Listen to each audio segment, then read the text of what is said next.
Carrot chutney தான் செய்ய போகிறேன். 2 ஸ்பூன் உளுந்தம்பருப்பு, 2 ஸ்பூன் கடலைப்பருப்பு ஆட் பண்ணிக்கலாம். கொஞ்சமாக கருவேப்பிலையும் சேர்த்துக்கலாம். எந்த சட்னி செஞ்சாலுமே கருவேப்பிலை நிறையாவே சேர்த்து செய்யுங்க. ஹெல்த்துக்கு ரொம்ப ரொம்ப நல்லது. ஹேர் ஃபால் பிரச்சனையும் நம்மளுக்கு வராது. 2 ஸ்பூன் ஆயில், ஒரு பெரிய பல்லாரி சேர்த்து நல்லா வதங்கினதும் 2 தக்காளி சேர்த்து நல்லா வதக்கிக்கிடலாம். தக்காளி நல்லா மசிய வதங்கினதும் காரத்துக்கு தகுந்த மாதிரி வத்தல், 4 பல் பூண்டு, கொஞ்சமாக புளி சேர்த்து ஒரு 2 நிமிஷம் நல்லா மிக்ஸ் பண்ணதும் கேரட் துருவல் சேர்த்துக்கலாம். கேரட் துருவல் சேர்த்து நல்லா மிக்ஸ் பண்ணதும் கொஞ்சமாக தேங்காய் ஆட் பண்ணிக்கலாம். கேரட் வந்து நீங்கள் கட் பண்ணி கூட சேர்த்துக்கலாம்.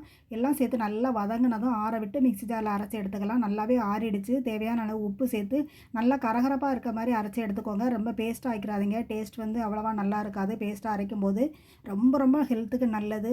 டேஸ்ட்டும் அவ்வளோ சூப்பராக இருக்கும். இட்லி தோசைக்கெலாம் ரொம்ப ரொம்ப அருமையாக இருக்கும். கண்டிப்பாக இதே மெத்தடில் இதே அளவுகளோடு நீங்களும் ட்ரை பண்ணி பாருங்கள். வீடியோ பிடிச்சிருந்தால் லைக் பண்ணி சப்ஸ்கிரைப் பண்ணுங்கள். தேங்க்ஸ் ஃபார் வாட்சிங். Bye friends.